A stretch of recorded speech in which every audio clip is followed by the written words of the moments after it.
Welcome back to another episode of Girls Know Nothing. During last week's episode, I introduced this year's International Women's Day theme, which is #EmbraceEquity.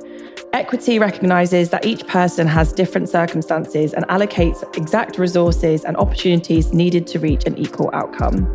In September 2022, YouGov found that 1 in 8 people who bleed are likely to struggle to afford sanitary products that they need for the year. And in 2021, the British government abolished its 5% rate of VAT on sanitary products, also known as its tampon tax. Nevertheless, 48% of Britons think that this has been ineffective at helping reduce the levels of period poverty in the UK. YouGov went on to find out that 29% of Britons also say they've never heard of the term period poverty. But are our conceptions of what constitutes period poverty actually correct?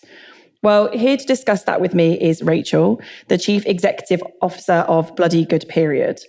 Bloody Good Period are a non-profit organisation that fight menstrual equity for all of those who bleed, including distributing products and providing proper menstrual education. Welcome to the studio. Thank you so much for having me. It's all right. It's like we were having brief conversations off camera, and I was saying to you that I feel like I've learned more from you in like a space of 5 minutes than I have from any form of like education I had my entire school life and actually my adult life as well, which I think is why what you do is so important. Well, I'm glad to hear that. Yeah, and we can talk about lots of other topics. And I think I've had a similar experience. I've learned more being involved in Bloody Good Period in the last 5 years than I did through years and years of actually having periods myself. Even having 2 children, there are things that I learn now that I think I really should have known that years and years ago. And yeah, you're right. This is part of what we do. Education, normalizing so that people can talk about periods. We think everybody should be able to talk about periods, whether you have them or not. And that's all part of getting products, but also information and the support you need to manage your body, understand what's happening to it every month, and live in a way that you're not ashamed of your body and what it's doing, because these are normal things that nobody needs to feel ashamed of and we should all have knowledge over. So what is your normal day-to-day at Bloody Good Period? Oh, good question. I mean, I don't think there is normal. The things we end up doing are so varied. So let's see, to give you a flavour of this week, I had to fill in a really long application form to get some funding from a corporate funder, which is brilliant. And of course, they have due diligence processes, which includes a very long form with lots of documents and details to give them. So nice bit of admin, but it will result in this amazing funding, which helps us do what we do. We had a team meeting where we learned about the menopause. So maybe we'll come on to talk a bit more about that later, why we're doing that. But we want to understand menstrual health throughout the life course. And we are doing our own training to become what we call Bloody Good Employers. And we've got a workplace training and accreditation program, which all companies can and should do. And we were going through our own internal training to do that. So the team got together and learned about menopause. We also ate some really good cookies that day because it was Valentine's Day. So the team had been baking. Yeah, very important. We are planning fundraising events for later in the year. So we are just getting into setting dates and lineup for Bloody Funny, which is our annual comedy night fundraiser. You should definitely come. And we're also working on an event called Bloody Good Music. We held the first last year with Clara Amfo, and we're doing another one this year. So it's really varied. And then, of course, on the operation side, we are working out how we get products to people because the demand is really going up. Our budgets are being squeezed because obviously fundraising is really tricky. Products are also more expensive. So I'm sure we'll talk more about this, but like everything else, the cost of period products has really gone up in the last year. And that includes for us buying in bulk for our partners as well. But our partners, which includes things like drop-in centres for refugees and food banks, community support groups, are experiencing unprecedented levels of demand from people who are being pushed into making these impossible financial decisions between life's essentials. And if you have a period, that includes period products. You know, they're not optional. They're not a luxury, despite what adverts might want to tell you or the tax that you mentioned might have told you. So we are having to provide more and more of those and working out how we do that in the best, most efficient way to help as many people as possible is something that we're constantly looking at. So we're working with brands to get donations in as well, working with new partners. So that is the bulk of our everyday work. I guess it must be really hard and very challenging for you guys as an organisation at this current moment in time, because every time you turn on the news, there's a new thing about cost of living crisis, which means obviously the demand will go up. And like you said, the amount of money you're able to bring in will drop as well. And, I don't actually know if this is a possibility. You know, when you go to food banks, like, are period products ever considered as a necessity when you go to something like that? Yeah, I mean, that's a really interesting question. So yes, sometimes, but not always. And that's a big part of our work as well. So this is a generalization. And of course, this won't happen every single time. But imagine if you are a cis man who has never had a period and you happen to be running a food bank. If you've never had a period and you don't talk to anybody who has a period because, that's a bit weird and shameful and embarrassing, and you have never been taught about it at school, how are you going to know what products the people using your food bank might need? And that's the same scenario in lots and lots of different places, workplaces, schools. Just this week, we've been hearing about the response to the earthquake in Turkey and Syria, where the response is being coordinated exclusively by men, by members of the military. So period products aren't being mentioned, and the shame there is so strong from a cultural perspective that women aren't able to ask for the products they need. So this idea that periods are not factored in, that it's better to just ignore them, whisper about them, maybe use some euphemisms, rather than actually factor in the fact that this happens and people who menstruate need products and they need them every single month, it really has consequences. Yeah, I know it's one of the biggest parts of what you guys as an organisation do. But, all of the time I spent growing up, because there was no education for any form of menstruation. I said to you, I went to an all-girls school, so chances are pretty much every single person at that school menstruated. I remember, even when I entered the workplace in my mid-20s, putting tampons up my sleeve because I didn't want to offend my male colleagues or people that didn't have periods. And they're not offensive. They're not offensive weapons. And I was embarrassed or shamed to be going to the toilet and seen with a wrapper in my hand. Yeah. But the culture that we live in tells you that that's the case. If you think about adverts for these products, they have blue liquid, they have odor-free technology, they even have rustle-free wrappers. I mean, when you start to break that down, that is madness, isn't it? I didn't even know that was a thing. It's the thing that personally aggravates me the most. The whole idea that you cannot not possibly give an indication that you might be managing this most normal of biological functions, and that companies can make money off selling you a rustle-free wrapper. They've actually put time and money into innovating to make their products not make any noise. That's mind-blowing. At the same time as loads of people can't even afford to buy them. Yeah, that's really bizarre. I think as well, if you're using a bathroom where people menstruate, the chances are everyone in that bathroom also has a wrapper that's going to make... No one thinks you're going to be eating a chocolate bar in the toilet. So I didn't even know that was a thing. I know there are a lot of different products out there, and it's very hard to navigate what's right for you. And that's why I also think education is so important, because there's moon cups and stuff now. Yeah, there's huge variety, and that's one of the education sessions that we run for both people who use our services. So we run education for refugees and asylum seekers who will really struggle typically to access information about how to look after their period, the products that are available to them. But we also run similar training sessions for our partners. So, you were asking about, do food banks provide period products? Well, hopefully they will if they're one of our partners, because we'll provide this training on, hey, these are the products available, the difference between this type of pad and what's a liner and how do cups work. So we provide all of that support. We also talk about language, so helping people to talk about periods in a really inclusive way and also a shame-free way. And just one really important thing on language, actually, we never use the term sanitary at BGP. Okay. Because the implication there is that periods are somehow unsanitary. Same for hygiene. Are they unhygienic? No, they're not. They're just normal. So we say period products. And again, it's a really simple thing you can change that's actually really powerful, because language is important, right? There's nothing shameful about our bodies doing what they're supposed to be doing. How do people become partners with BGP? So lots have been working with us since we started nearly 7 years ago. I hope I've got my maths right. So our founder, Gabby, was volunteering at a drop-in centre for asylum seekers when she realised that period products were not being given out. When she asked where they were, she was told, "Oh, we have those, for if there's an emergency." But of course, if you have a period and you don't have a product, that's an emergency. And she also knew that people were not in a position to be asking openly for those products. So she set out about collecting products. And yeah, we've grown from there. So some partners are from those early days, like that initial organisation where Gabby was volunteering are still a partner, and others linked to that organisation. And then lots more have come to us as we've grown and done more communications about what we're here to do.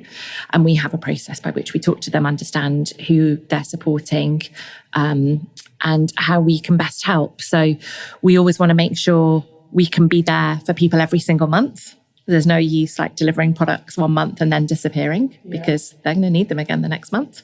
So we want those like long-term sustainable relationships, and we want to be able to provide that support as well. Do you ever get schools reaching out to you to like help support you? Yeah, we do. So we don't officially work with schools because other organisations do. Okay. And the government did instigate a free period product scheme for schools that started just prior to the first lockdown. So it still exists. Schools can opt in to that to get products. We still get requests from schools saying the funding isn't enough and it doesn't provide the products they need. The evaluation of that scheme so far has also shown that it doesn't come with education. It's just the product. So actually, it's nowhere near as effective as it should be because teachers don't have the language or the knowledge to talk to students about periods. Not exclusively, of course, but often. And then students don't have the confidence or the language to ask for the products they need because it's really shameful and they've been told by that advert that they can't possibly tell anyone that they might be menstruating. So it's a vicious circle, and we're hearing stories of products sat in cupboards and not being used because there's no education to take away that shame and stigma. It's like I was saying to you off camera that the first time I'd ever used a tampon, I was sat in my PHSE teacher was a cis man. Yeah. So I wasn't going to ask him about how to use a tampon. Right, I was 14 years old, and the only way I learned was to be sat in an English block cubicle with one friend on one side and one friend on the other and talking me through it. Yeah. And I found that quite embarrassing, even though they were my best friends and, we all had the same issues every month or we were all been through that stage. But I felt embarrassed and I felt frustrated that an adult or somebody that I trusted wasn't able to tell me that, or somebody that should be able to be looking after me, really. Yeah. And I felt let down. And I don't even know if it's changed 13 years down the line. I think that there are some changes and there is more openness around it.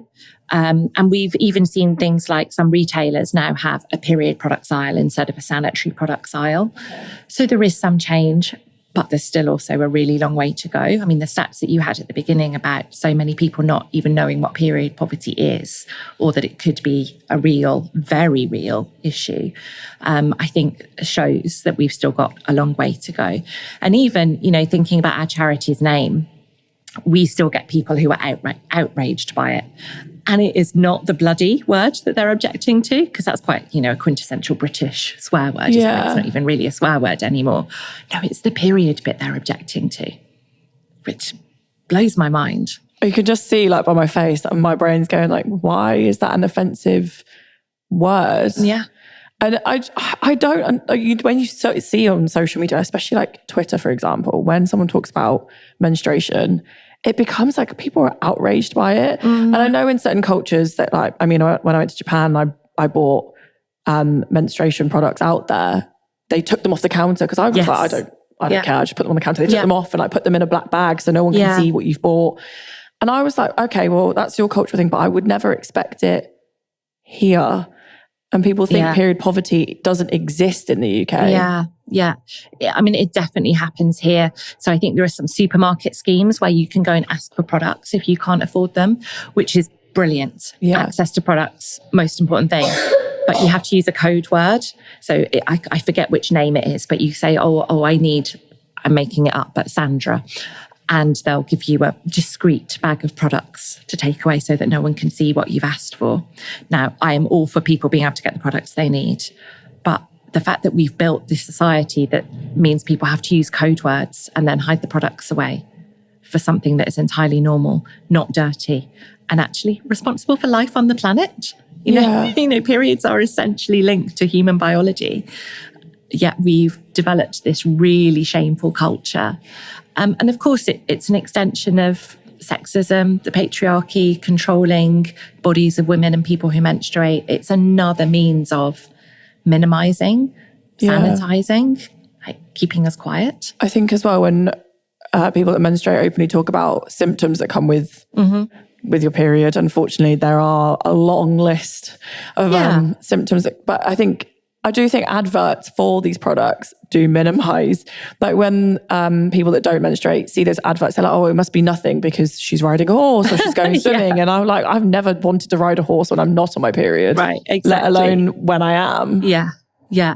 And I think pain is such an interesting area. We're not disabled by periods, or we certainly shouldn't be anyway. And if people are experiencing period pain that is disabling, that takes you out every single month, then that is a sign that something else is going on.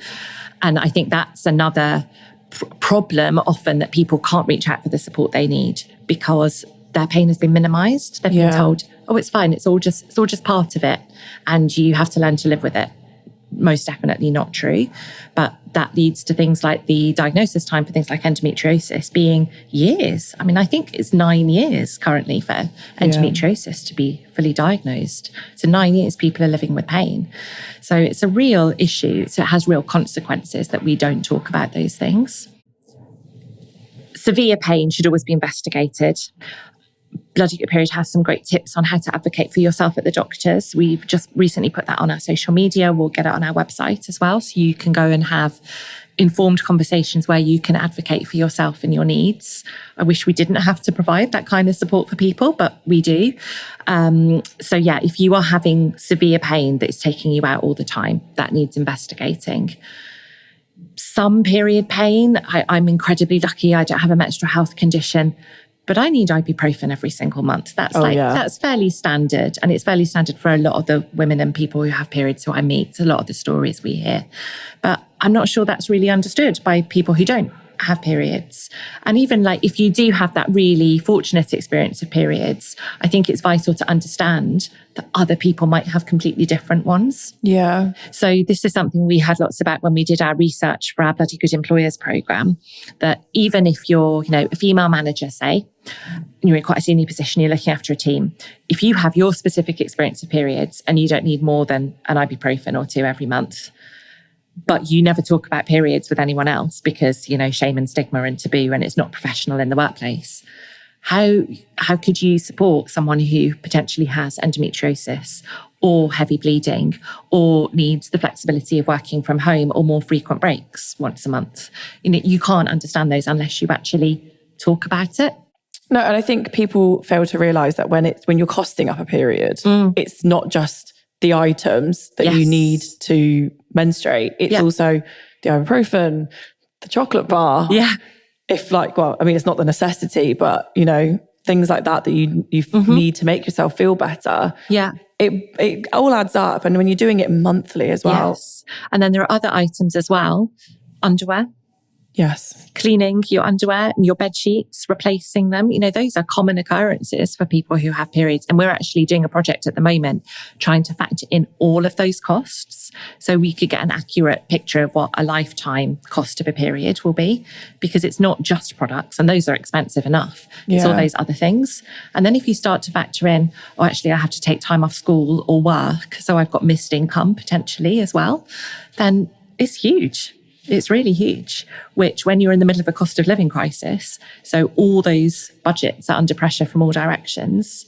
I mean, this is the reality of period poverty, and it's why we need to address it and not pretend it doesn't exist. The first time I ever learned about period poverty was when I'd heard about girls missing school or people that menstruate missing school because they couldn't afford the items to be able to menstruate in public. Yes. Essentially. And I think that's where that have big repercussions down the line, because if you're missing out school, you're going to lose out on those vital socialization skills and your education.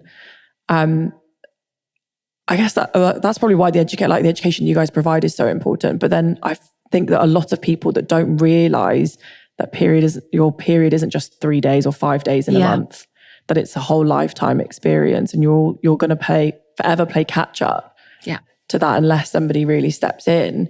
I know that in the news a lot when we were talking about COVID, especially during lockdowns and things, people were always talking about, I've had a lot of experience of people talking about how it affects the genders differently and how women have come worse off for a lot of different reasons from the pandemic.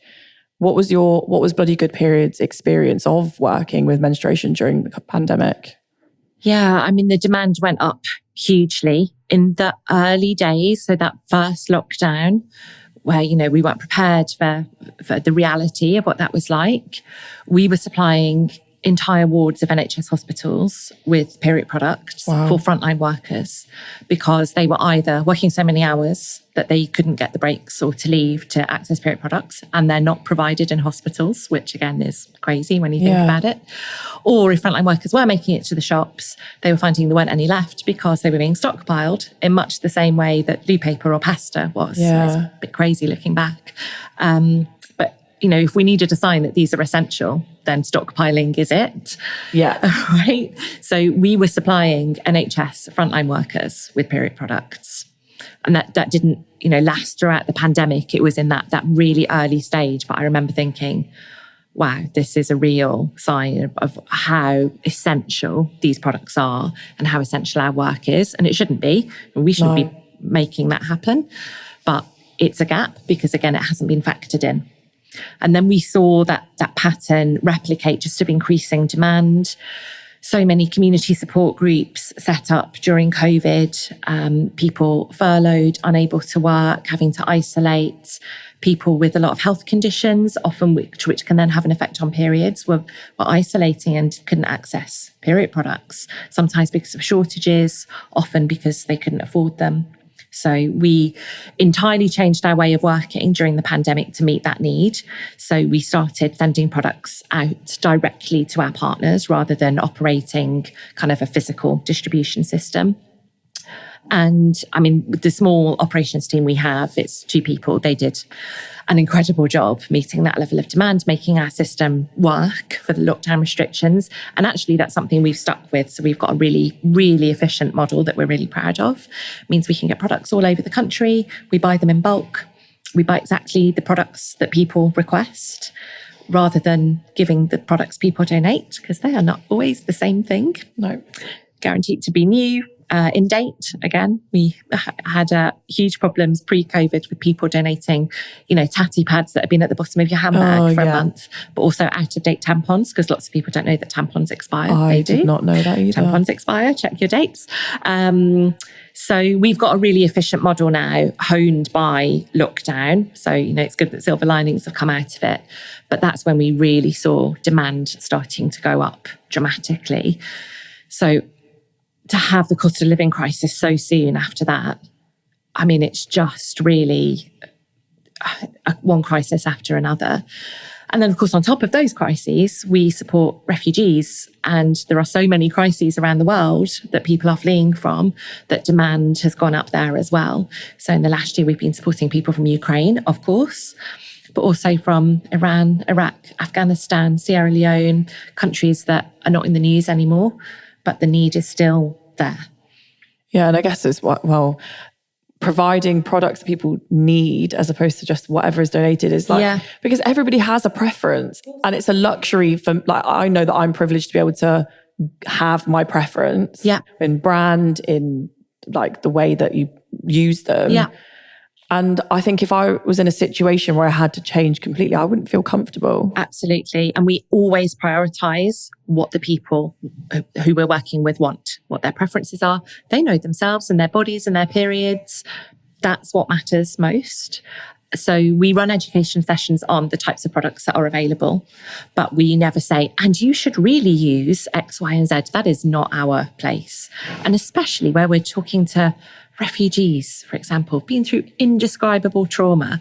They do not want a charity lecturing them about the types of products they should be using. That is their choice. And we are here to facilitate that choice, which is why buying the exact items direct, and we get discounts, of course, while we're at it, because we're liaising directly with the suppliers, is a much better model.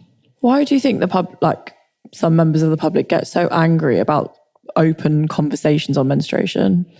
I mean, I think it really goes back to that shame and stigma. If, do you remember at school? I certainly do. The boys being sent out of the room for, the talk, so the girls can have the talk and the boys go and learn about something else. That's probably a different podcast. I think it all stems, a lot of it, from that, and that is reinforced by those adverts, by our well-meaning older relatives reinforcing the things that they've been told, that it's something to be hidden away and don't tell people. And no, you can't possibly ask your dad, brother, partner to go and buy products for you. I mean, of course you can. I think everybody on this planet, if you don't have a period yourself, you are at minimum going to care for someone who does. Yeah. So why wouldn't we all want to understand what's going on here? But the culture that has been built up, I mean, goes back to that ultimate word, patriarchy. My daughter often asks me, Mummy, why is this? I'm like, okay, patriarchy, but I should probably give you a more detailed answer. But ultimately, that's why. It's really, starting this podcast, it really blows my mind, the amount of things that go back to that one word. Yeah. And this is just another thing to add on top of that huge pile already. I know, even off camera, I was saying to you that I had a t-shirt on that was quoting somebody saying the taxpayer is not responsible for your period. And I wholly disagree with that statement, because if the taxpayer can be responsible for contraception, right? Yeah. Which is a choice at the end of the day, why cannot they not, why is there no responsibility on something that I have no control over? Yes. Yeah. These things are not optional. They're not a luxury. You can't opt out of it. So let's build it into the way our society operates and the support we offer to our young people, to people in school, to the most vulnerable members of our society. At the moment, refugees and asylum seekers are not getting any support for the fact that they menstruate.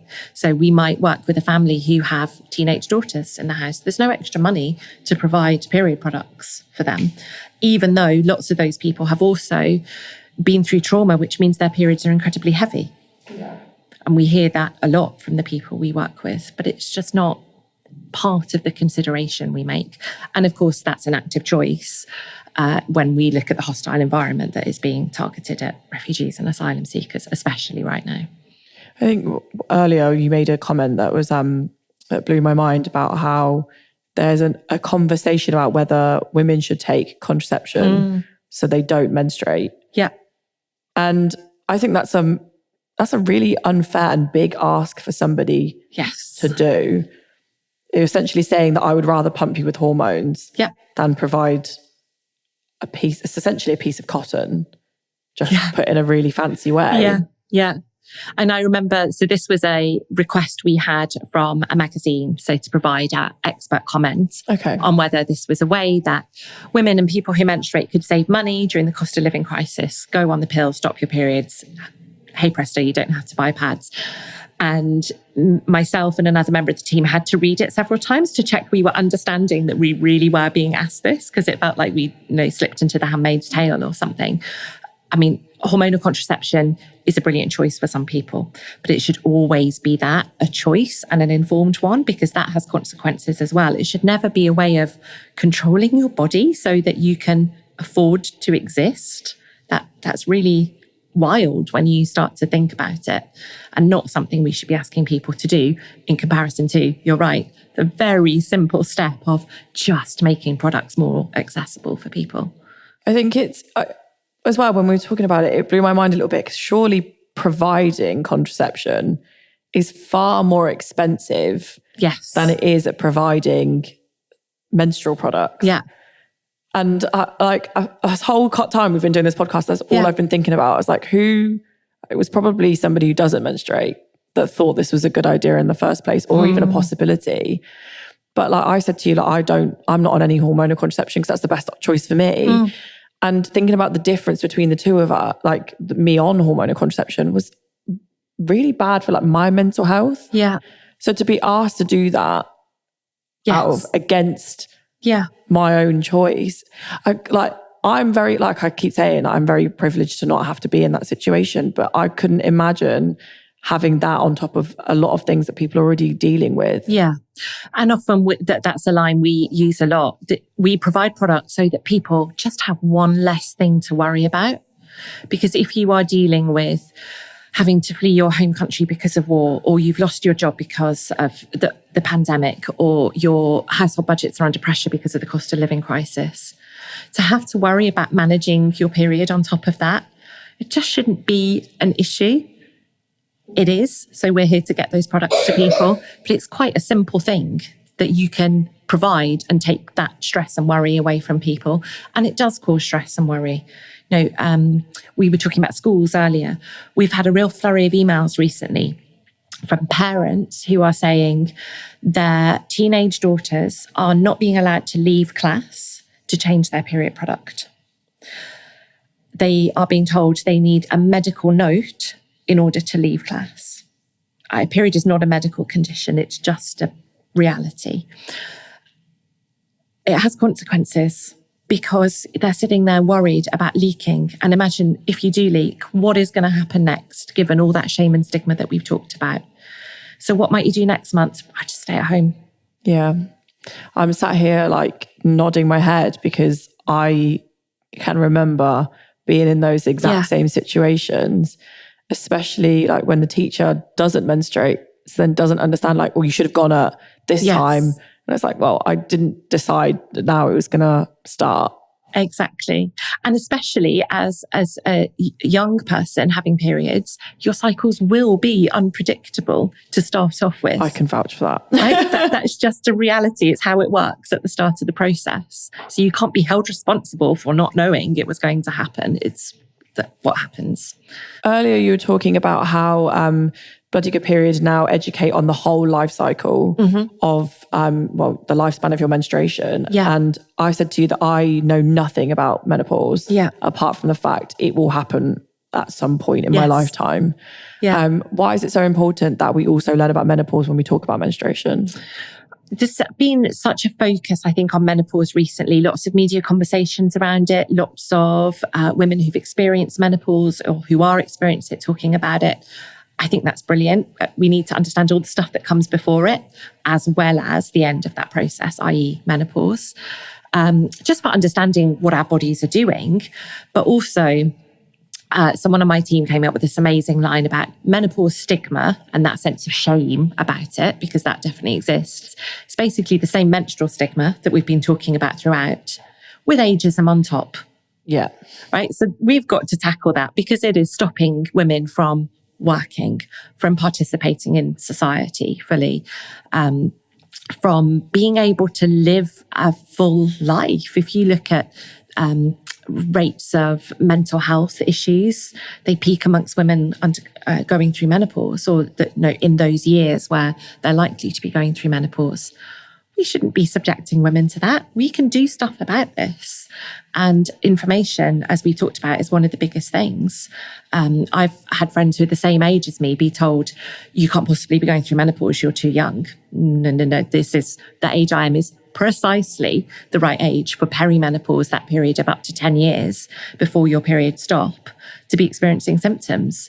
If we're dismissing women again and saying, oh no, you're too young, it's just, life, then we're not taking them seriously. We're not helping them make changes, lifestyle changes, potentially HRT, if that works for some people, that could really help. And then you're pushing women out of society. And that's not what anybody needs. That's not good for anybody, male or female. I guess it's when you're talking to someone that supposedly loves and cares for you and they're saying, oh, you're too young, that stops you also getting medical help, right? Yes, exactly. And you're just entering or forcing people that menstruate into a very vicious cycle. Yeah.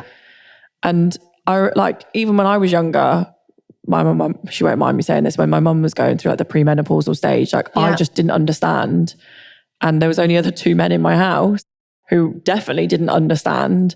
And I felt guilty and helpless because I didn't know what to do. Yes. So what can somebody do to support somebody that is potentially going through that menopause stage in their life? I think openness is just so important, and being able to ask for the help and support and flexibility you need. So something we do all the time at Bloody Good Period, yes, we're a small team, but we just talk to each other all the time. And we often work around things like, let me think of an example. I'm not a morning person. I have kids, so I have to be. I don't have a choice. But I would really rather not do like a meeting before 10 a.m. if I can help it. Yeah. That is my personal preference. And other members of the team will have other preferences. When we're in a particular stage of our cycle or a particular stage of like our hormonal journey, like menopause, those kind of preferences or needs for how we get the best out of our lives are going to be amplified. So we've got to be able to trust ourselves to know those things, to ask for support in accommodating them, and work with the people around us, whether that's professionally or with our families. My husband knows not to talk to me before 10 a.m.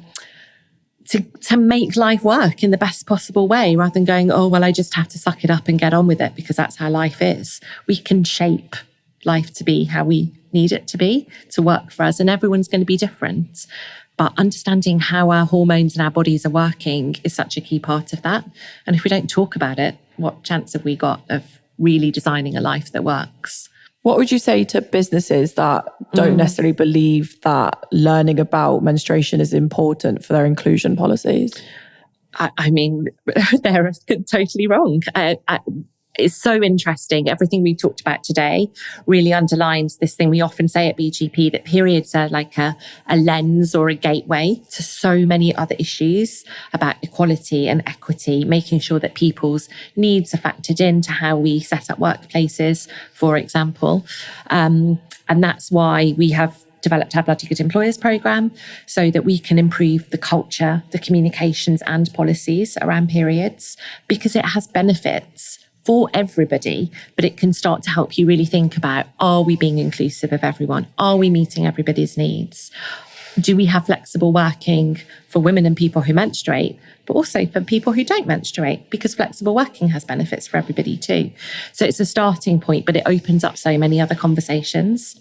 Obviously, International Women's Day is coming up, and it is a massive part of like the activism calendar, and it's integral for a lot of women to celebrate, the history and the struggles that we've had. But one of my concerns every year when it comes around is that we pick it up on International Women's Day and we drop it off on the 9th of March. Yeah. How can we, or people in general, be better allies to people who menstruate and help them past and before the 8th of March? Yeah, I think it's a really important question. You can't solve all the issues on one day, and this work has to happen every single day. So I think there's lots of things you can do. You'll see loads of stuff all over social media for International Women's Day, but use that to get inspired and educated about all the different things you can do to be an ally. Follow us on social media. I know that sounds really simple and maybe non-effective, but actually you can learn incredible things. So that guide to how to advocate for yourself at the doctors, the thing we were talking about earlier, that tampons have expiry dates, that is the kind of thing you'll find on our social media. And then you can go tell everyone, you can start these conversations, and that has genuine power. People talking about periods, I really think every conversation just starts to chip away at that shame and that stigma and those messages from the ads about not telling anyone and hiding it away. It all has this amazing kind of snowball effect. So learn and then share, I think, is so powerful. There are also lots of campaigning things you can do. So this year, Bloody Good Period will be calling on the government to make period equity, so access to products, but also to the right care and support and education, part of what they are pledging to do for the future. So there'll be lots more campaigning actions that we'll be talking about in coming months. So come and follow us, sign up to our email list. You can find out about the ways you can help. Make sure that this is on the agenda, not just shoved to the side and whispered about. And then, of course, if you are in a position to donate, it makes such a massive difference. It does not have to be a huge amount of money because we know times are tough for everybody, but we take donations and turn them into pads for people who can't access them. We've got the efficient model that we talked about earlier. And right now, when we're meeting these just crazy levels of demand, I think unprecedented is an overused word. Yeah. But I can't actually think of a better one. It is unprecedented, the levels of need that we're seeing, because people are under such pressure. So if you're in a position to help, we would love that. But sharing and talking is so important as well. If somebody is listening and feels like they're not being supported with their menstruation, what advice would you give them? And we don't give individual advice. Maybe I might need to just make that really clear. But I'm trying to think the best way to answer that. I think it is about empowering yourself with information. So there are lots of sources of information out there. We've got links on our website to where you can find out more things about what's going on in your body every month, the questions you need to be asking, and how to have the best possible relationship, say, with your doctor, if you need to go and ask for support, how to advocate for yourself. And I think rejecting that shame is really important as well. And that's hard. It really is. This is stuff that's really ingrained. And we need to treat ourselves with compassion as we do that and acknowledge that it's hard because we operate in this world. But there is nothing shameful about having a human body that does human things. And I think that's probably the starting point. Reject that shame, equip yourself with the information, and access support like the guide that we have to get the support that you specifically need. I think I probably worded that last question badly. Right. I was more thinking about as well, if somebody is struggling with access to products, what's the best route to take, to be honest? I mean, there are lots of the community support groups, food banks, etc. We're working hard to try and make sure that period products are factored into as many of those as we can. And there are other organisations doing similar work as well. So those can be your starting point. And if they're not providing period products, then ask them to look into doing that, and you can give our name. We can't take on every single partner in the country without the money, which is a really challenging position to be in. And anyone, involved in charity is in that tough situation right now. But we want to help as many people as possible. So those local groups are probably your first starting point, and then point them in our direction if they don't have the products there. Amazing. I always finish off the podcast with a very similar question. Obviously, the whole point of your job is to try and eventually make yourself redundant. Yeah. But what would you say to people that, well, firstly are angry at the idea of being open about conversation on menstruation, but also that deny that period poverty is a big societal issue? We have conversations at Bloody Good Period every single day that underline the consequences of period poverty, from people not having access to products and the stress and anxiety that causes, but also the physical realities, people overusing products, people using really cheap products that cause infections. And then they have to go and get prescriptions, which is an extra cost. And of course, deal with the medical consequences of that. There are physical consequences. There are mental health consequences. But there are bigger ones as well of, things like we've heard about people living in hostel accommodation who are seeking asylum, bleeding on sheets because they have heavy menstrual bleeding and not being able to get clean sheets for a week. That is a deliberate part of the hostile environment that has been created by the government to deter asylum seekers for, no good reason. This stuff has consequences. It is not just about whether you have a pad. It goes so much broader than that. And then when you factor in, not being able to talk about this, the worry of, do I have a menstrual health condition that needs treatment? Am I in menopause? Do I need lifestyle changes or more support to enable me to participate fully in life and in society? Not talking about it has all of these consequences. So yes, it's about pads, but it's about all these other things too. And that's why we call for what we say is menstrual equity, where the simple fact of having a period doesn't disadvantage you, doesn't hold you back in life. It doesn't stop you from doing things that people who don't have periods would not think twice about. So that's what we want, a world that is menstrually equitable for everybody. I think, do you know what? Even having a conversation with you, I feel like I've learned so much. And it goes to show that even though I've had menstruation for, God, like 14 years, I'm still learning how my body works for me. So I want to say that I'm really grateful for your time and for teaching me. And thank you. Thank you so much for joining me. It's been great to talk to you. Thanks for having me.